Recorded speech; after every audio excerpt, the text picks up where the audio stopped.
Okay, so let's start. Now we are going to learn how human-induced climate change is different from natural climate change. Now, to understand why human-induced climate change is different, you need to understand the greenhouse effect of the atmosphere. Now, how many of you all have heard of the term greenhouse effect? Please raise your hand. So, most of you all have heard about what greenhouse effect is. I will just explain it simply in 2 sentences, even then. So, a greenhouse effect is basically the effect that you get in greenhouses which are made of glass. So, the incoming radiations the sunlight that goes inside there gets trapped there and produces heat. And that's how the plants inside a greenhouse are maintained at an optimal temperature. That's called the greenhouse. Now, Earth has a natural greenhouse because of the atmosphere. So now, because of the layer of atmosphere, which by the way, in this image, you can see it's a very thin layer. That's it. It's about 100 kilometers of atmosphere. That's what we have. So it's a very thin layer of atmosphere that envelops the Earth. And this has certain gases in it which act as greenhouse gases, which act as gases which trap heat and which maintain the temperature of the Earth. So, before we go into that, any guesses of how much percentage of the gases in the atmosphere are actually greenhouse gases? Anyone just throw a number? 18, 80. Okay. Okay. Any other numbers? What percentage of the atmosphere is actually made up of greenhouse gases? Any guesses? Yeah. No, now also. You can say now. Like even so the amount doesn't change so much very rapidly. I'm sorry? Less than 1%. So you are actually right. It is less than 1%. So the atmosphere, only 0.9% of the atmosphere is made up of greenhouse gases. Now, most of your atmosphere is made of a non-reactive gas called nitrogen, and then about 21% or 20.9% is made up of oxygen. So now only remaining 0.9% or about a 1% is what is there for greenhouse gases. And this 1% consists of all the greenhouse gases that are present. And even the slightest change in these greenhouse gases rapidly increases the temperature of the planet. And we'll learn about why that is the case. So one thing that I want you to remember is all the greenhouse gases come under the infrared spectrum of light. So light is a spectrum. What we see, the colors that we see is the visible spectrum right in the middle. And the greenhouse gases are what we cannot see. And they all come under infrared radiations. Now, infrared radiations, as the name suggests, are radiations that heat up or have a longer wavelength and are heat causing radiations. So these molecules, all of the molecules of greenhouse gases, trap this heat part component of light and hence increase the temperature of the planet. Now, we are going to do a little experiment to see what the temperature of Earth would have been like if there was no atmosphere, if there was no clouds, if there was only clouds but no atmosphere, if there was atmosphere and clouds and wind. So, to understand how the temperature of the Earth is formed. So, Earth is considered a black body. A black body is basically an object that reflects everything it receives. So, it will reflect all the light it receives, and hence it's called a black body. It does not absorb anything. So, if Earth reflected everything that it got from the sun, and it did not have an atmosphere to trap any of the energy, the temperature of the planet would be 5.6, as you can see at the bottom. That would be the average temperature of the planet. So now by average, I mean over seasons, over hemispheres, and over the years or over years of time. So that means sometimes it would be very, very cold, and sometimes it would be somewhat cold. But overall, it would be a very, very cold planet, not habitable to human life. Yes, question.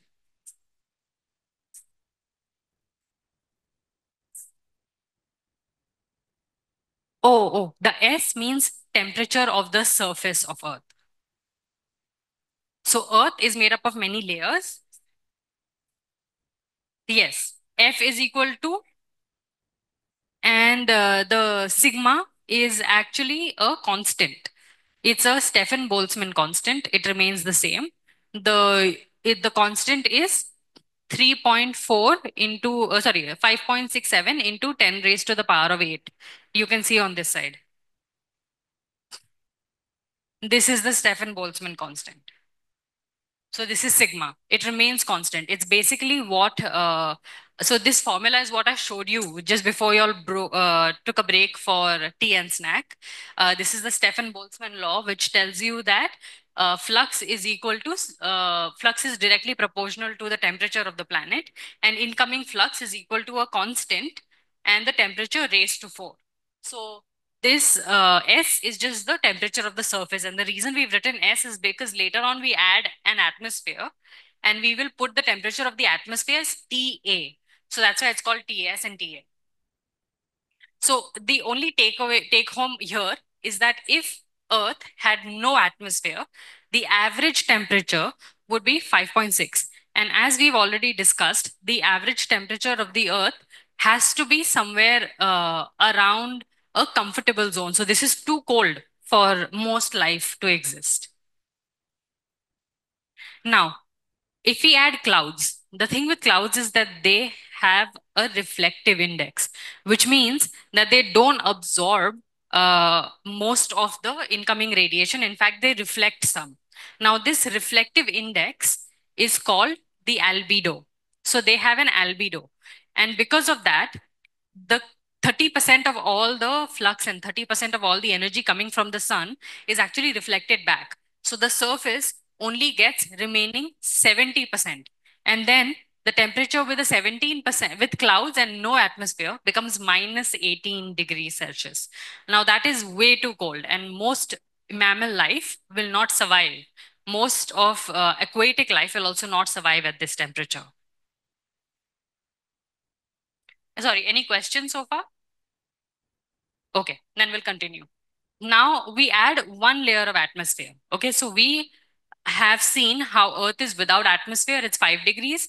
With clouds, it's minus 18. And now we add one layer of atmosphere, no clouds, just one layer of atmosphere, where less than 1% of the makeup of the atmosphere is greenhouse gases, and the temperature immediately rises to 58 degrees. Now, 58 degrees as average temperature is too hot. It's so hot, then again, human life will not be able to sustain. So just the atmosphere and the temperature rises over 60, almost 70 degrees from minus 18, where there were clouds, to suddenly 58 degrees without clouds and without anything. That's the surface temperature of Earth. So now if we add clouds, then it comes down a little, but it's still very hot. It comes down to about 30 degrees Celsius, which is still very hot, but at least it is now a temperature in which most life can somewhat exist. So then we add winds, different ocean currents, and all the other atmospheric motions is what we call this. So once we add a few atmospheric motions, mostly wind, the interaction of different layers of the atmosphere, the temperature comes to a cozy 15 degrees. So now 15 degrees is the average temperature. So from the equator to the pole, across different seasons, summer and winter, everything together, the average temperature now comes to about 15 degrees, which is a comfortable temperature, and it is actually the observed temperature. It's very close to the observed temperature. So far, do you all have any questions about the greenhouse effect of the atmosphere? So everyone's understood the greenhouse effect of the atmosphere? Okay, and how different aspects like the cloud, the wind and everything play a role? Okay. Is it good that I can move forward? Okay. So now we are going to talk about a few other interactions between Earth and other spheres. So you have Earth and the hydrosphere, which talks about the rain cycle, which I'm sure most of you already know and you all would have studied in school, the rain cycle, the water cycle. So we are going to talk about that in the hydrosphere. Then we'll talk about how Earth reacts with snow, and the snow is called the cryosphere. So how does the Earth and sorry, how does the Earth and cryosphere sort of bring down the temperature? Or how melting of ice raises the temperature. We've already spoken about atmosphere. We'll talk about the biosphere, how having more trees cools down the earth and deforestation warms the earth. And we are going to talk about how the lithosphere actually plays a very big role in making sure that a lot of carbon dioxide is taken from the atmosphere and trapped deep within the earth. And after that, we will come to how human activity actually reverses most of what Earth is trying to do to maintain the amount of carbon dioxide. We actually disrupt this balance and how we disrupt it. So first, we'll learn about what the balances are. So I've already used the term albedo. Here you can see it again on the top, ice albedo. So albedo is basically the reflectivity of an object. How much of light or how much of radiation does an object reflect is known by the term albedo. So ice, as we all know, reflects most of the incoming radiation. Because of that, it cools down the temperature, it cools down the planet. Now, if it starts snowing and if it keeps snowing, then ultimately the planet will become cooler and cooler and cooler to the point where it might go into a snowball Earth, as we've seen the glacial period, where again the almost entirety of Earth is covered in snow and ice. However, if there is more light coming in, if the orbit around the sun changes and the earth goes closer to the sun and there is more light, more flux of energy coming inside, then it starts getting warmer and the ice starts melting. Now when the ice melts, it shows the land and the water underneath it, because it turns to water and you can see the ocean underneath it or the land underneath it. Now the land and the ocean are both dark objects, darker compared to snow. Because of that, they actually absorb more heat and they reflect very little. So they start absorbing more and more, and the temperature starts rising. So because they have a very low albedo, they absorb a lot and they increase the temperature, which leads to further melting of the ice.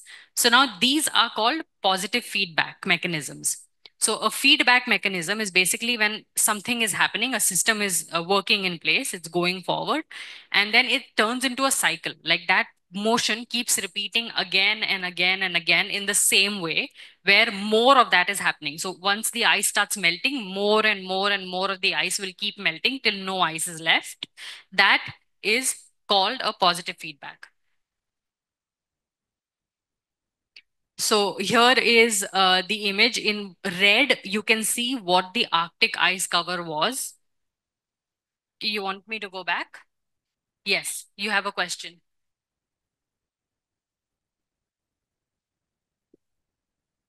Yes.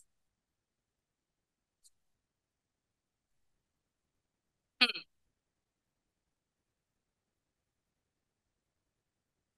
Oh, so positive feedback can be both ways. It can be something, if the melting is constantly happening, that is also a positive feedback. And if constant snowfall keeps happening and constant cooling down of the temperature keeps happening, that is also a positive feedback. So when you have, say, because of certain event, okay, there is a lot of, say, because of a massive volcanic explosion, there is a lot of ash which covers the atmosphere. Because it's covered the atmosphere, less light comes in. So because less light comes in, there is more snowfall, there is cooling that happens. So if this cooling continues for a few hundred years, then eventually the ice cover will go downwards, will come towards the equator, and everything will be covered in ice. And hence the ice sheets will grow, they will become bigger. Most of the ocean will become solid ice. And it will, at least the surface of the ocean would be covered with ice. So that is what is the positive feedback of glacial time. Okay, so my doubt is that if the greenhouse increase, Yeah. there are two chances. Yeah. My question, one is there's a chance to get it very hot. Yeah. Or second chance, it may get more cold. Yes. Is correct now? Okay. Calling. So both chances there. No. So if it is, we are talking about just green. So his doubt is only for the greenhouse gas effect. Yeah. So he's saying if there are excessive amount of greenhouse gas released into the atmosphere, does that lead to both heating and cooling? Cooling. That is my No. question. So the answer is that if excessive amount of greenhouse gas is released, it will lead to more heating. There is no chance of getting very cold. No, there's no chance of getting very cold because of greenhouse effect. There is a chance of something else intervening and disrupting the greenhouse effect. So a lot more clouds, a lot more cloud cover, earth going away from the sun. Now these things actually reduce the incoming radiation and they disrupt the greenhouse effect, and hence it gets colder. So it won't get colder until something comes and disrupts the greenhouse effect. Is that clear? Okay, thank you. Okay. Any other doubts or questions on this? Can you use the mic? Yeah. Greenhouse gases cause to rise temperature. Am I right? Greenhouse gases want to? Yeah. Greenhouse gases cause to rise temperature. Yes. The ice melt. Yes. Then how it remain? You say the surface of the ocean is water. Surface of the ocean is the became ice. No, it doesn't become ice. It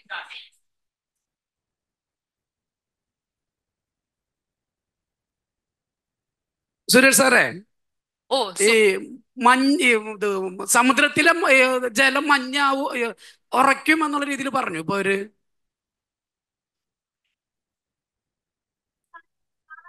He's confused with the greenhouse effect and the glacial period time. So no, the glacial period occurs when the greenhouse gases in the atmosphere reduce. There is a mechanism on Earth in place to reduce the greenhouse gases. How? We will come to that a little later. Okay. Because it's a little complicated and there are two different cycles that happen which reduce the carbon from the atmosphere. The first one is okay. If there is more greenhouse gas, the temperature will rise. And if there is less greenhouse gas, the temperature will cool. Okay, so any other doubt on this? Or shall I continue? Okay. Okay, so here you can see how over the last few years, since 1979, the Arctic sea ice has reduced in coverage. So the red outline that you all can see, that red outline used to be how much the Arctic sea ice used to cover the oceans. Now this is the extent, and this is in winter season. And in summer season, the ice is almost completely gone nowadays. There is almost no Arctic sea ice in the summer seasons. So this is the image from winter season, which is supposed to be the coldest month, right? But even then, most of the ice cover has reduced because of increasing temperature and because of increase of greenhouse gases into the atmosphere. So this is the current scenario. Okay, now we come to water vapor and the hydrological cycle. So this will partially answer some of your question of how it cools down. Now, Earth has a mechanism for rain. So every time it gets too hot, ice will melt, water will evaporate. And then as it rises up, it will condense into clouds. And as more and more water evaporates, more and more clouds are formed. And eventually the clouds will rain down. And that raining will cool the temperature. So this water cycle is something, or the rain cycle is something we've all studied in school. And this is a natural mechanism maintained on Earth to cool the temperature, to bring down the temperature. Now, this is the same with ice. In northern hemispheres and southern hemispheres, it will snow instead of rain. So sometimes if there is too much evaporation and too many clouds are formed, a lot of the sun is blocked, the temperature will cool down, a lot of snow will fall, and overall the temperature keeps cooling down. But this is still not enough to enter into a glacial period, because a glacial period requires a drastic reduction in carbon dioxide, in all carbon, like your methane, all greenhouse gases. A large reduction in greenhouse gases, along with a few cooling events. So we will come to that in a bit. So out here, I would like to point out, like in the diagram that I had showed you all in the morning, there was this difference between the observed temperature and the actual temperature of Venus. Venus was an outlier. It did not follow the logic that if you're close to the sun, you'll be hot, and if you're further away from the sun, you'll be cold, because Venus is actually hotter than Mercury, and it is the second planet. Mercury is the closest to sun, and it is still colder than Venus. Now, the reason for that is what we call the runaway greenhouse effect. Now, what happened on Venus is that it has a lot of volcanoes. So it had a lot of volcanic activity that released greenhouse gases into the atmosphere. And it kept releasing for hundreds of years, to the point that it became so hot that there were so many greenhouse gases that a lot of the incoming radiation was trapped inside and very little of it was reflected. So it melted all the ice cap, it dried up all the oceans and the rivers, and water vapor is actually a greenhouse gas. So the more water vapor there is in the atmosphere, the hotter it will get, because water vapor is a greenhouse gas. So there was so much water vapor in the atmosphere that it got so hot that now water only exists in the form of water vapor. It only exists as a gas. It does not exist as liquid water, and it definitely does not exist as solid ice. So this difference is what has made what has made Venus hotter than Mercury. And this is what we call the phase. This diagram that you'll see on the display is what we call the phase diagram. Now, the reason Earth is habitable is because it sits in what we call a Goldilocks zone, which is perfect zone where water exists as ice, as vapor, and as liquid. We have all three types of water on Earth, but we only have ice on Mars, no liquid water, and we only have vapor on Venus, no liquid and no solid water. So that is the other extreme of temperature rise. If your temperature keeps rising and it does not cool down, if there is no natural mechanism for the planet to cool down the temperature, then it will keep getting hotter and hotter and hotter till all the water has evaporated and there is no water available in liquid format. That is what we've seen happening on Venus. So it is very important for water to exist in all three forms for life to be habitable. Is that clear?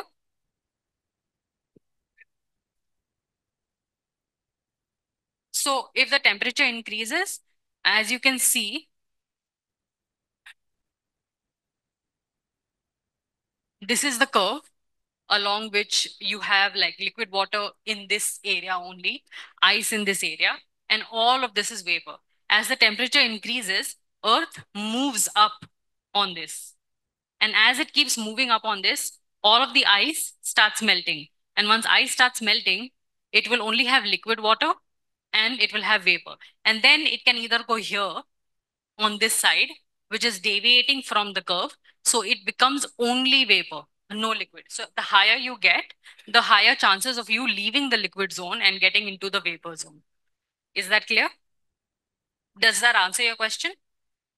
Okay. Any other questions or doubts?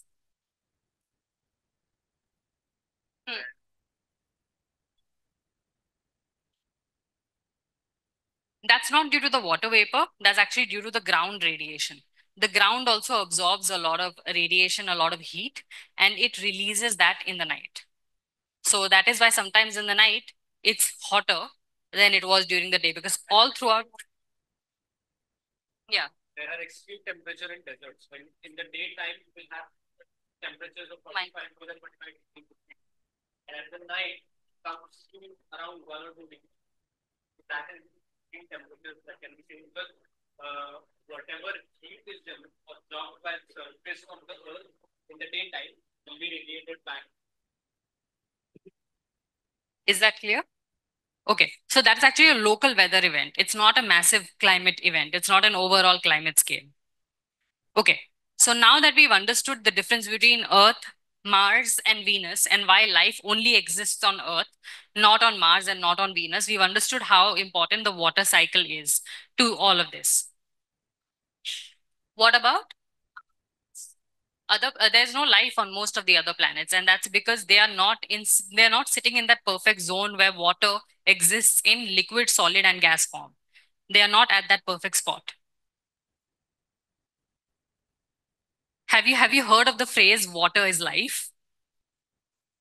So water is literally life. If you do not have water or water vapor, ice, and liquid form, then life cannot exist. Which is why in other planets, they are further away from the sun.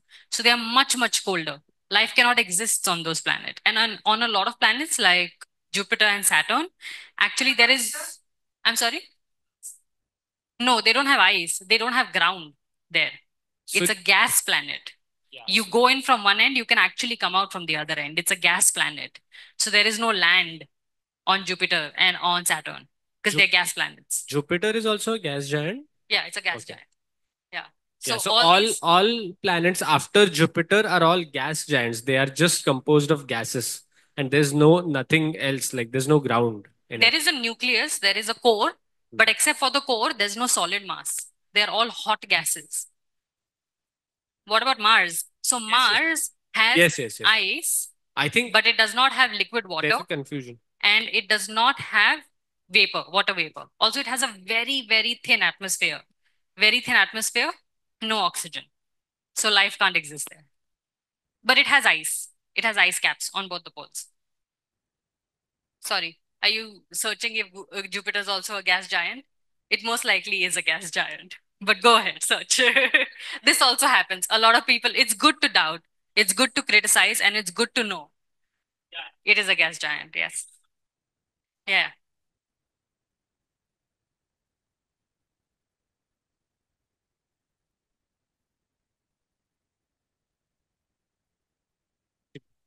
After Mars, so Jupiter is also a gas giant. Uranus is also a gas giant. Neptune is also a gas giant. All of them are gases only. They are just condensed into one planet together due to gravity.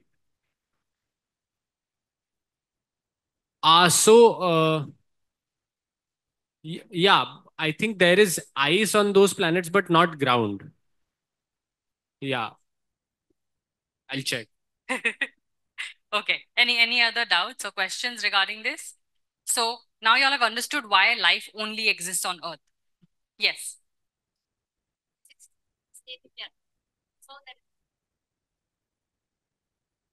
Water is exist in 3 states in Earth.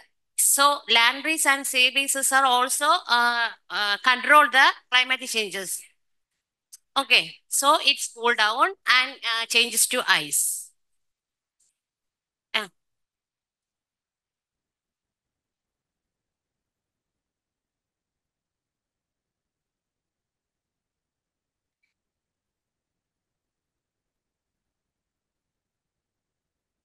Also, yes. So the other thing about having water exist in 3 phases is that you have something called the prevalence of ocean currents. Now, because of it being hot in some places, because of it having ice in some places. So in the northern and southern cap, it has ice. And in the equator, it's very hot. So because of that, water or the oceans have something called a conveyor belt or the ocean current system. So it's called thermohaline circulation. You don't need to remember this. What's more important is that it has an ocean current where it takes hot water or hot temperature from the equator to the Arctic and the Antarctic. And in the Arctic and Antarctic, it cools down. And then it brings cool water to the equator, and then it warms up again. So this cycle continues. The hot water from the equator travels north to heat up the north, and then in the north it cools down. Eventually, as it's heating up, it's losing energy and it starts cooling down. And in the north, it cools down completely and starts coming back to the equator as cool air, or brings cool surface temperature of the ocean. And that cool air then travels down and slowly starts becoming hot and hot and hot. And then in the equator, it becomes hot, and this cycle repeats, and this cycle goes on across. So this conveyor belt system is what keeps most of the marine life alive and active. Because in the northern and southern pole, if it gets too cold and if there's no warm water that goes there, then a lot of life would not exist. There is some warm current that goes there. But at the same time, if it gets too hot in the equator, then a lot of life, for example, you've heard of coral bleaching.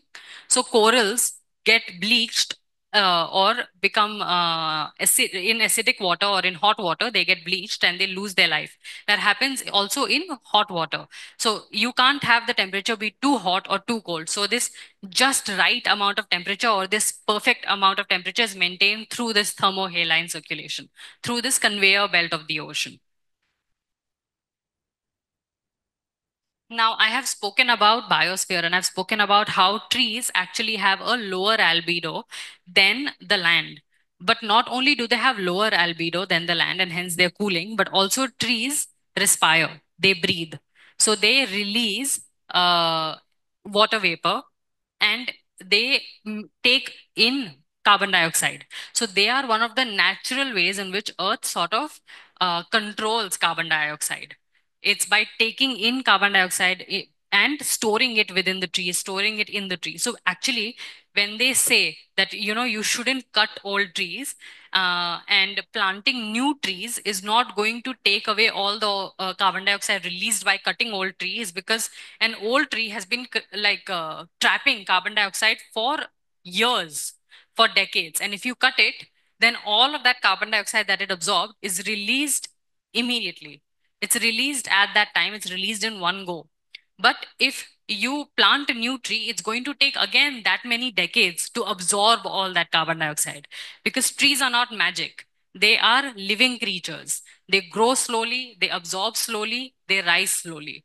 So if you cut a tree, all of that greenhouse gas is released immediately, but planting a new tree is not going to absorb all of that greenhouse gases and all of that carbon dioxide immediately. That it will take some time to absorb the carbon dioxide. So that is why having a large tree cover actually cools down the planet, because it reduces the carbon dioxide, plus it is releasing water vapor, which is actually good for rainfall. So it's not releasing as much water vapor as the oceans heating up. So when you heat up the oceans, they release in the equatorial region, the oceans actually release a lot more water vapor. The trees don't release that much. They release just enough and they keep the temperature just cool enough for it to condense and for it to rain. And hence you can see that if your city's green cover has changed over the years. So when it used to be greener, there used to be more rainfall and more predictable rainfall. But now with less trees, there is more erratic rainfall or there is less rainfall. So that's something that at least it's seen in my city, in Pune, when it used to be a smaller city, when there used to be more green cover, there used to be more rainfall in the monsoons. Now there is very little rainfall. And with the trees, when you cut the trees, there's another thing that happens. It exposes the land underneath it. Now the land is dry, and the land is also has very, very low reflection and very high absorption. So it gets heated up very easily. And when the land gets heated up very easily, it releases that heat in the day and the night. So it keeps the nights also from cooling down. So that's another reason why green cover is very important. And that is how the green cover helps in maintaining the temperature or the weather of the planet. Now coming to the lithosphere, I was talking about how Earth has natural mechanisms to reduce carbon dioxide, right? So now what I've spoken until now was actually not the main ways that Earth reduces carbon dioxide. The biggest way that Earth reduces carbon dioxide is through what we call the weathering reaction. So weathering reaction is when when rocks weather and they become soil, and after becoming soil, they have how many of y'all have heard of tectonic plates? Do y'all know what tectonic plates is? Yes. So can you explain what tectonism? Can you take the mic?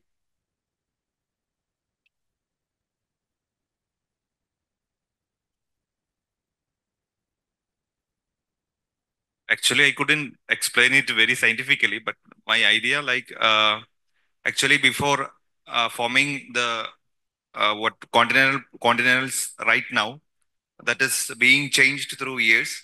And there were some few names I couldn't remember in 8th or 7th we have studied, and it is moving through the what planet, and sometimes it collides, and there some areas are prone to these earthquakes, and volcanic eruptions are the what meeting points of these tectonic plates. I think so. I don't know whether it is.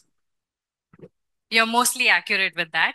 Volcanic eruptions or volcanoes can also be an indication of where the new plate is formed.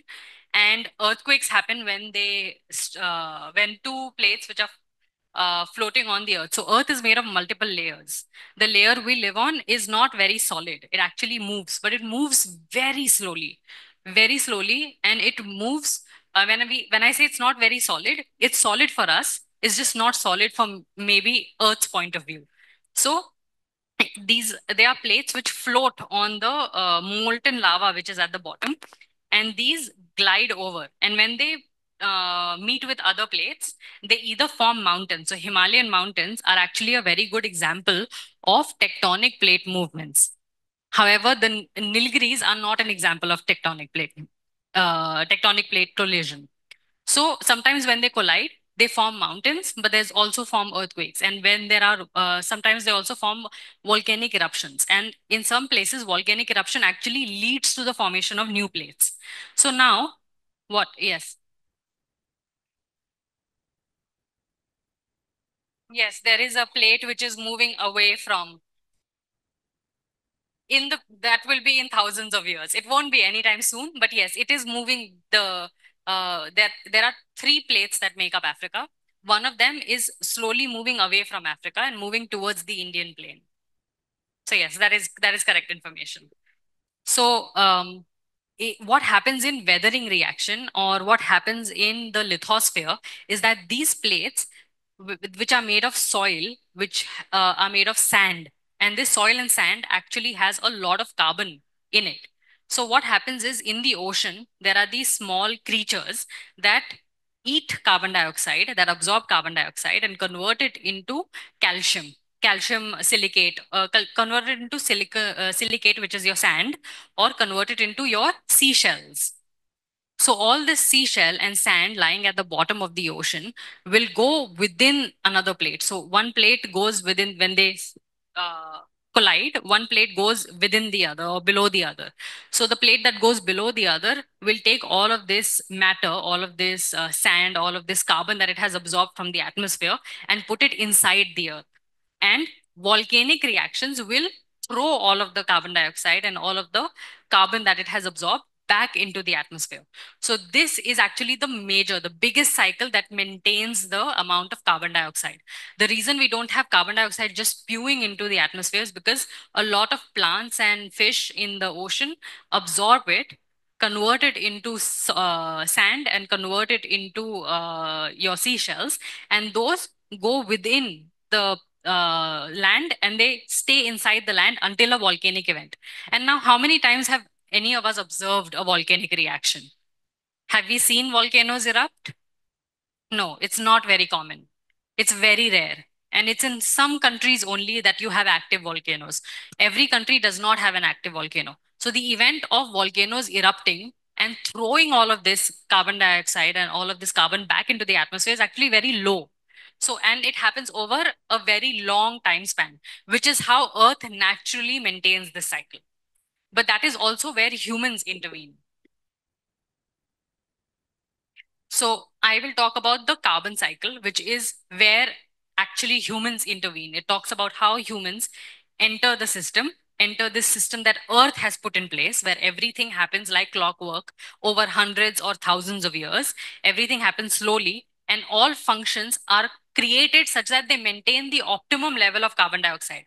There is no too much carbon dioxide, there's no too little carbon dioxide. There's just right amount of carbon dioxide. Now, what happens is that humans enter this system. So this is the natural system that exists. As I said, oceans absorb and oxidize a lot of the carbon. Land also has your living carbon, which is in the form of trees, and dead carbon, which is in the form of fossils, which are then covered in layers of soil. And then you have the atmosphere, which has active carbon. And you have sedimentary rocks, which actually absorb most of the organic carbons, and they are the ones which absorb most of the carbon. And they are also the ones that help form the fossil fuels. Now, humans come in when the fossil fuel extraction story begins. So all of this fossil fuel that has taken the plants and that has taken the land so many years, hundreds of thousands of years to create, to make, to absorb, humans come and release it within a year, or humans come and release it within 10 years. So something that took Earth 100 to 1,000 years is now being released in a decade. So this is how humans disrupt the cycle. This organic cycle, which was supposed to be slow, gradual, has now become rapid and has become ever changing because we have come in and suddenly released all that was trapped inside.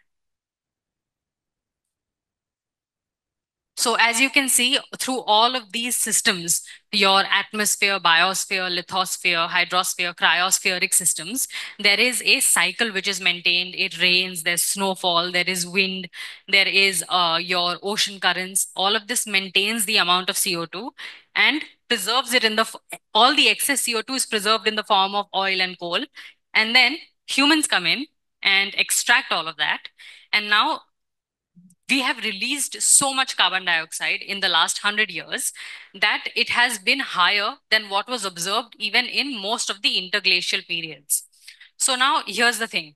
Before humans came in, for the longest time, for a good 500-600 years, the amount of carbon dioxide in the atmosphere never crossed 300 parts per million. Now, parts per million is a way to measure how much carbon dioxide is in the atmosphere. Now we know that only 1% of the atmosphere, less than 1%, is made up of greenhouse gas. And in that, the largest greenhouse gas is actually water vapor, and then comes carbon dioxide. So carbon dioxide is so little that we measure it in parts per million. So in a million molecules, how many molecules of carbon dioxide is present? That's what parts per million does. And in that, it had been below 300. It had been below 300 before human intervention, before industrial revolution. Until the industrial revolution, it had been always below 300. The moment industrial revolution happened, the moment we started releasing more fossil fuel into the atmosphere, it has never been less than 300. It's always been more, and it's constantly increasing. Yes, there is some, as you can see, seasonal variation. So there is always some seasonal variation. In colder seasons, you actually see a rise because a lot of trees shed their leaves and there is not as much absorption which is happening. So in colder seasons, there's actually a little bit more of the carbon dioxide. In summer season, there's actually a little bit less carbon dioxide. But overall, it has never been below 300, and we are constantly increasing in how much carbon dioxide we add into the atmosphere. As of last year, 2024, we had crossed 420 parts per million. So the Industrial Revolution onwards, which, so you could, and this map actually just talks about from 1960, but even if you take from 1920s and you take 100-year of time span, in 100 years, it's gone from being just around 300 to 420 parts per million. That's about 120 parts per million that we've added in just 100 years. And we are continuing to add even more as we progress. So that is a very alarming rate at which we are adding carbon back into the atmosphere, and we are adding carbon dioxide to the point where there is a rise in the greenhouse effect. So this is where the human intervention comes in place. This is how the humans are impacting it. And the unfortunate story is that most of our systems, most of our society is built on fossil fuel. It is very difficult to move away from fossil fuel because everything is actually related to fossil fuel. Your electricity comes from coal, and electricity is used to light up everything that we use today. Then you have your vehicles which run on petroleum and oil.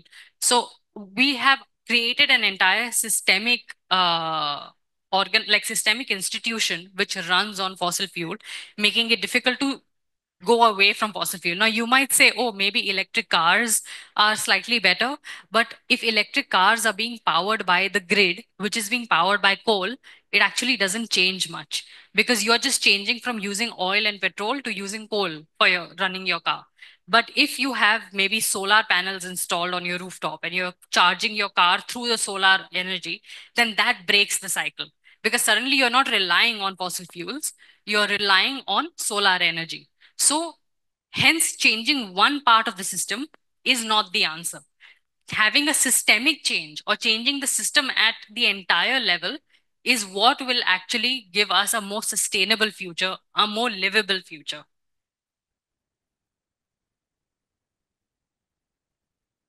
Okay, so until now, are there any questions? Any questions, any doubts, anything y'all haven't understood? So whatever I have explained till now is in short, the science behind climate change. Now we all know the impacts of climate change. We know it causes food and water insecurity. We know it causes conflict. We know it, y'all may not know, but it also can cause wars in certain places. In fact, in Syria, the Syrian civil war was caused by a massive drought. And that drought happened because of climate change. So climate change was indirectly responsible for the civil war in Syria. Then we also have sea level rise, which a lot of you have mentioned, which causes a lot of urban migration and refugee crisis. We also have energy crisis that comes with climate change. We have biodiversity loss, species extinction, extreme weather events or disasters. We have problems with human health, rises in pandemics, rise in diseases, problems with mental health being caused because of climate change. Then you have poverty, economic costs which are incurred, and massive and widespread inequality. So with this, I will end the science of climate change. Are there any questions, any doubts, anything y'all haven't understood, want to revisit? We have lots of time, so we can discuss this. So if y'all have any doubts, if there's anything y'all haven't understood, do you, sir, still, I'm sorry, what's your name? Sajeev? Okay, Sajeev, so do you still have doubt about the carbon cycle and how the temperature is reduced and how the carbon is absorbed? It's understood, it's clear? Okay, great. Are there anyone else who has any doubts or any questions?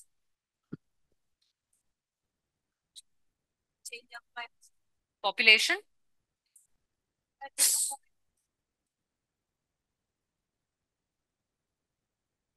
Well, we like to blame everything on population. That's actually not true. There are, so yes, there is that is true. Yeah, that is a connection. If there are more people who use more resources, who are using more electricity, who are using more vehicles and are leading to more consumption, then that's definitely a connection. But actually the biggest polluters are the oil companies. The biggest polluters and the biggest carbon dioxide production happens by oil companies. So you've heard that you've heard the fact that carbon footprint is an individual responsibility and we should do everything to reduce our carbon footprint. That's a lie. Let me tell you, that's not going to help. It does help in small ways, but it's not going to do anything massive for the planet. The carbon footprint term was actually coined by British Petroleum. A petroleum company coined the term or created the term carbon footprint. And they created it to make it individual responsibility. That now that carbon footprint exists, everyone should map their own carbon footprint. And they did not apply it to themselves. They did not apply it to the oil companies. They did not apply it to the industries, to the steel companies, to the coal companies, to the mining companies. No, they made it an individual responsibility. So actually, the ones that we should be targeting are industrial giants, oil companies. They are the ones that need to reduce their footprint and reduce it fast. Because no matter what we do, At an individual level, there is very little we can do. At a national level, yes. If the governments act and if the governments put sanctions on companies, if the government puts sanctions on industries, if they become strict about using more of green energy, then we can bring about a systemic change. But individually, we can do very little. Of course, this is not to dishearten you. It's not that whatever you all do is of no use. No, it will definitely help. Doing small acts like switching from maybe like switching or putting solar panels on your rooftop, trying to not use electricity only when needed, switching off lights and fans when not in use. These are small things and they will eventually add up and they will eventually have an impact, but not as big an impact as oil companies and as industries reducing their footprint. So this is not to discourage y'all, but this is just the reality we live in. We live in a reality where a lot of burden of solving the climate crisis has fallen upon individual, where it actually should belong to governments and industries. And of course, we are riding a lot on the belief system that the more aware we become as a population, the easier it will be to find solutions, the easier it will be to come together and find solutions. So partnerships is definitely a way to go forward. Partnerships is definitely a way in which we can find solutions more easily. Yes.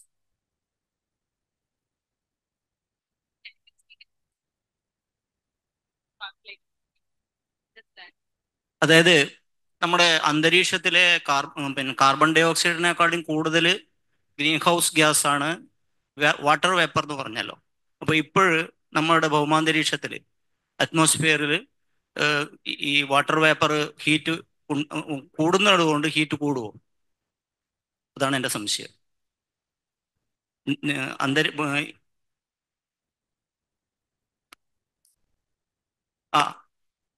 Water vapour increase ചെയ്താൽ if the temperature increase also. Water vapor is a greenhouse gas. So if water vapor content increases in the atmosphere, then the temperature will definitely increase. So if the humidity increases and it does not rain, if it's only humid and humid and humid, and there is no rainfall after humidity, then the temperature will increase. Earth has a system of forming clouds and raining down.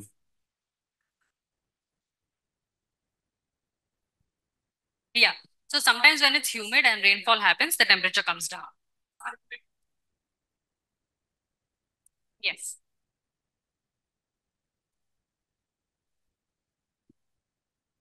During Environment Day, we plant trees and we always told the children that planting trees is only a solution for saving the earth from all these problems.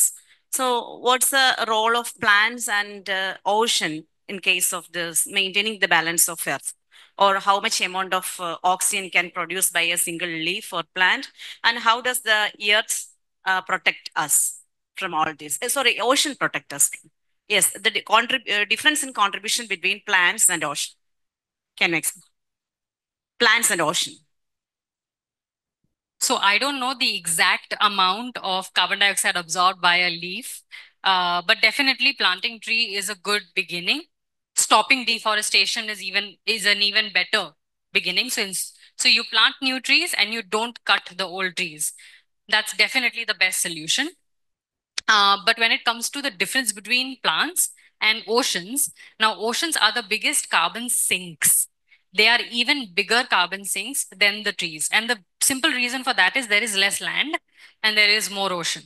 70% of the earth is covered in ocean, only 30% is covered in land. So even if you grow trees, and you can't grow trees everywhere because in some places there is very heavy snowfall and the snow lasts all throughout the year, right? So for example, Greenland, you can't forest in Greenland. But in the land available, if you even cover the entire land in green cover, you will still find oceans to be a bigger sink of carbon dioxide. So the main difference between the two is how much carbon dioxide they absorb. And the oceans absorb far more carbon dioxide than the trees. Is that clear? Okay. Any other questions, doubts? See, when our history starts, means written history or something evidence we are having, no? Before that also, there is some drastic climate change all over the world. Especially, I think in the Jurassic age, there is a all animals and everything, they disappeared from the earth due to this climate change. I think so. I am not sure. There is one reason is climatic change. And after that, if we come in that ice age also, I think so, there is not much more trees that time. Almost all is covered with snows. But then how can we compare that to? Means now we are telling due to the humans unwanted involvement in this earth means so how can we compare this to? That is not by man-made, but there is a climate change. So that is true. When the dinosaurs existed, there is now a theory that the meteorite was not enough to kill all the dinosaurs. The other reason that they eventually died was because of toxic fumes that came out from the volcanoes, changing the climate and the atmospheric composition, making it more toxic to breathe. And only few insects and few animals, mostly birds, who could adapt were the ones who survived. And those who could enter the water were the ones who survived. A lot of the others didn't. Yeah. So now comparing that event to human activity is that firstly, that was all natural and it happened over decades and over hundreds of years. So it was not like dinosaurs died in one single meteoroid attack. Yes, the meteoroid did impact very badly, but at the same time, the atmosphere was becoming very toxic for them to live. So it all happened gradually, and then one day, an foreign object. So a meteoroid is basically a foreign object, right? That came crashing onto Earth. That sped up the process of their extinction. Now, what we are doing is we are sort of imitating the interruptions or the disruptions that happen because of volcano, but using fossil fuels. So we are actually also rapidly changing the rate at which it's happening. But here it's completely man-made. And out there, the rate was slower. It happened over a geological timescale. And here it's happening rapidly because humans are rapidly spewing it into the atmosphere. One example I gave you of that graph of how much carbon dioxide is now exists on Earth or in the surface tells you that before the Industrial Revolution, which is not very far away, just before the Industrial Revolution, the carbon dioxide was much lower. And from the Industrial Revolution, we have proof of how much carbon dioxide has increased in the atmosphere.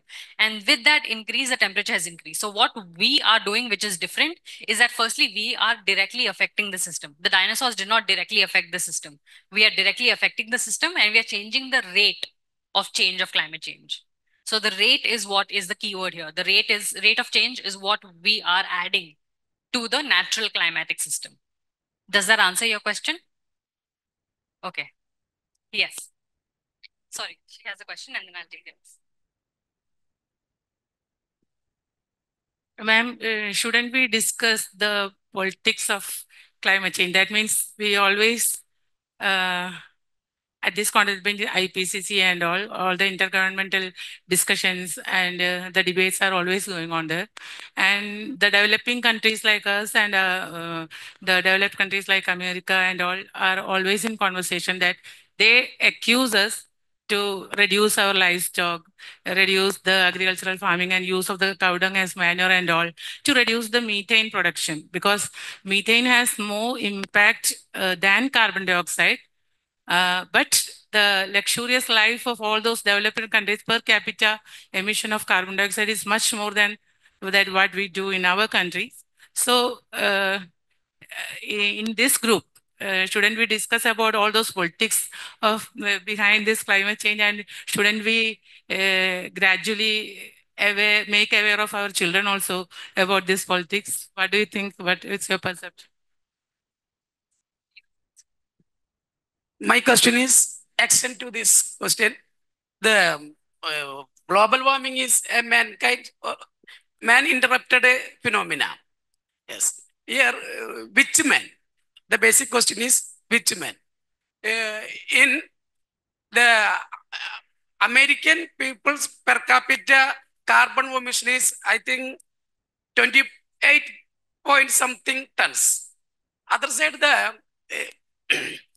India, etc., the Munaloga Rajangal, another English word, this means only 2.5 ton. The man-made phenomena, the man is the who lead the luxurious life. This is the fundamental and basic question of this social side aspect. Please.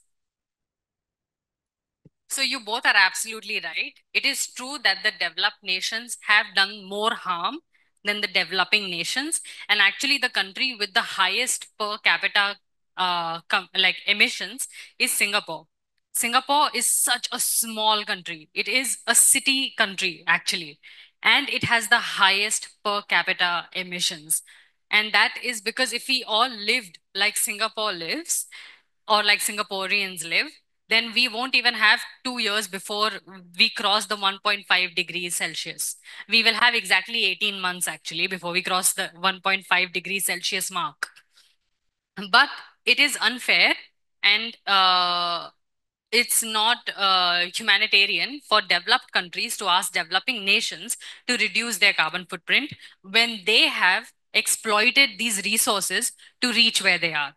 But here I would say that it's a lot more, social structures are a lot more complex than that, because it's easy to say that, okay, if we continue in the development path that we are currently continuing, it won't be sustainable. But the question of how do we change makes it complex. There are so many ways of actually developing in a way that is eco-friendly or in a way that is sustainable. It is just that most countries follow the model or the module that the Western developed world has set up. And their form of development is what is unsustainable. Maybe we need to find another form of development, an alternative, which is more sustainable. We don't have it yet. There is no answer to it yet.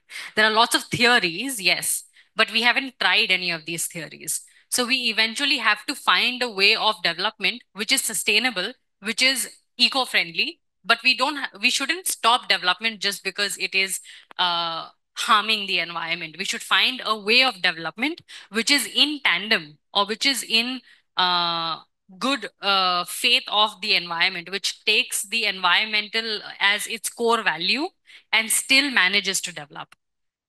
And yes, we should eventually introduce kids to the politics or the climate justice. But I think the right age to introduce kids to that is after 12. Before 12, maybe they're too young to understand these things. But between 12 to 18 is the perfect time for you to introduce them to small amounts of climate justice, climate politics, to what is actually politically should be done to curb climate change, to what governance should be adopted to curb climate change. So that is actually the right age to introduce students to it. And yes, we should definitely have discussions on it. We have a lot of resources on climate politics, on the policy and governance of climate change, on the mitigation and adaptation, on what countries and United Nations are trying to do to curb climate change and how is it working or failing.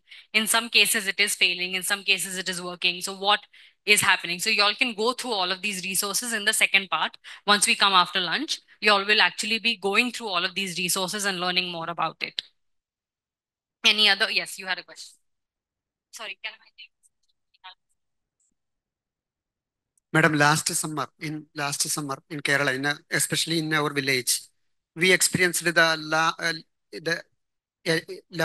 largest, hottest area is in nearby village is known as Chamberi.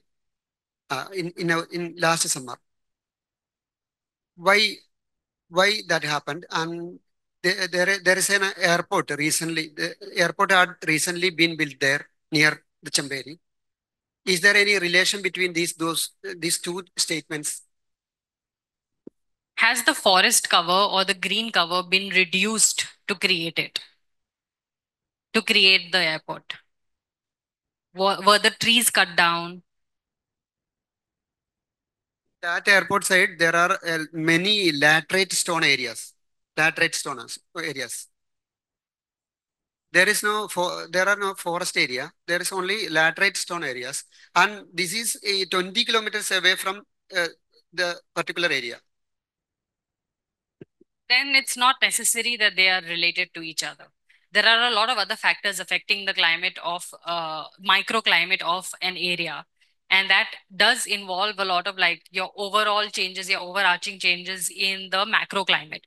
So it could be a lot of other reasons. It could be a heat wave that traveled from the oceans. It could be something that comes from another place. It need not be because of these two conjoined areas. Yes, but if it had a large green cover, which was felled or which was reduced drastically, then that could definitely be a connection. Definitely use of fossil fuels could be one, but you could not say that only because of the airport using fossil fuel, it could have increased. Maybe the fossil fuel consumption of the entire village went up. Maybe they started installing ACs and they started using more electricity. So you never know. You cannot say that one event has caused the other event because climate is a very complex topic. So smallest of change can have ripple effects furthest away from it, and you wouldn't know what is causing it. And that is why it's such a complex problem to solve. There's no easy solution to it because of the complexities of the system. So you cannot say that one event solely caused the temperature rise in one place. It's never that easy. I wish it was, but it's never that easy. Actually, the pollution in water, that means just like in plastics, if it increases in the oceans, so it will cover the surface of the water, then what about the water vapor in that case? It will decreases or it will affect or something like that. Well, the water vapor can still rise because we don't have as much plastic as we have oceans, luckily, so far. We have less plastic than we have ocean.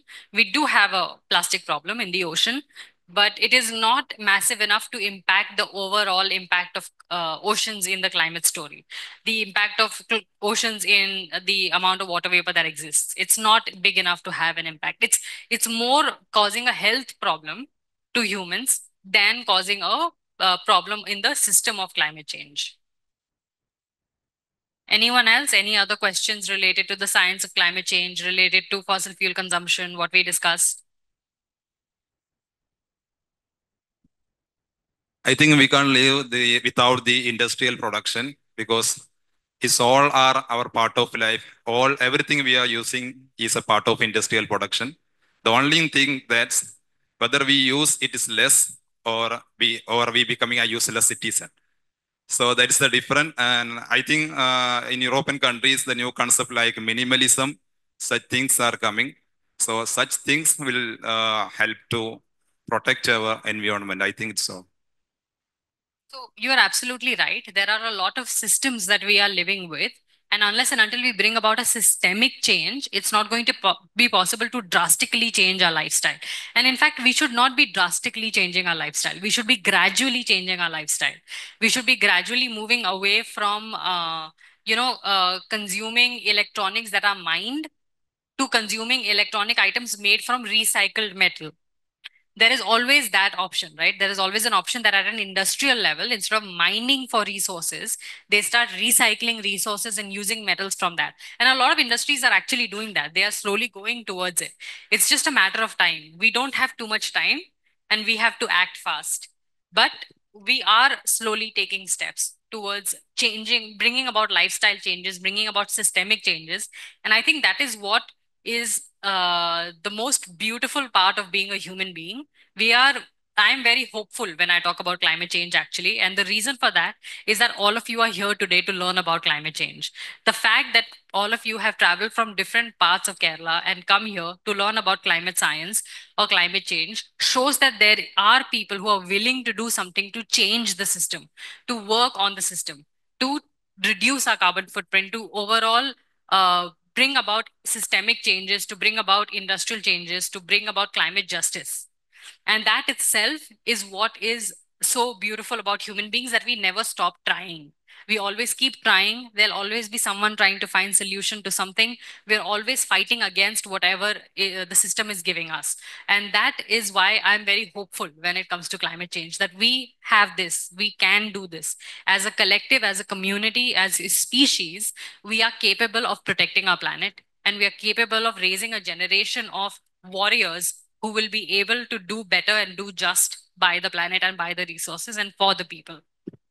So any other questions?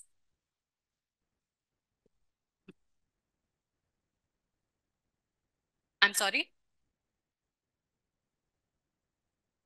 You have to go back. Prayer. Oh, okay. It's prayer time.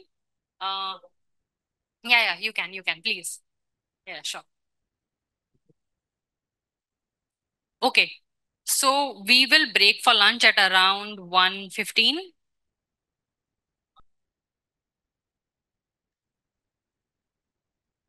Are there any more who want to go to the prayer? Achha. Okay. Okay. So what should we do? Should we do the platform walkthrough again? Okay. How much time?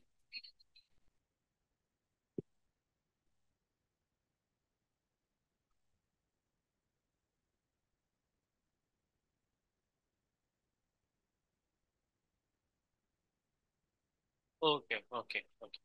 So, and what time are we breaking for lunch then? 1?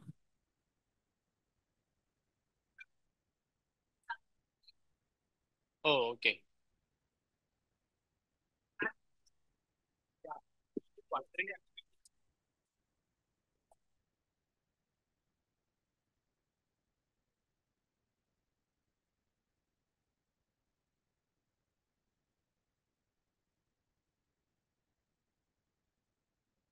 In the meantime, are there any other questions? Any other doubts? Any other thoughts or clarifications?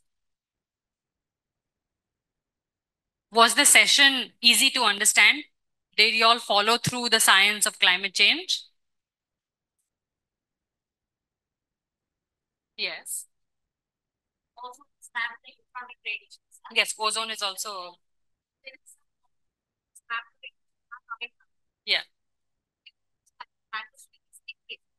So actually, there is no hole anymore. There is no ozone hole anymore. Yeah, it's closed. It's closed. It's covered up. So it was because of your. Oh, the cloud cooling has nothing to do with ozone. It actually is the condensation cycle or the. Yeah, water vapor is a greenhouse gas and hot air rises up. As it rises up, it gets cooler and it condenses into clouds. Yeah. No, there is, they are not trapped there. They come all the way down. They're trapped in the surface. They're not trapped up, they're trapped down. No, ozone is not a protective umbrella against infrared. It's a protective umbrella against ultraviolet radiation, against UV, not against infrared. So it's a different radiation or different wave of radiation it's trapping, not the infrared. The infrared comes all the way down to the ground. So there's a radiation difference. I hope you've understood that. Do we all have laptops? Rains Okay, can we get our laptops out so that we'll do some exploration work with the website?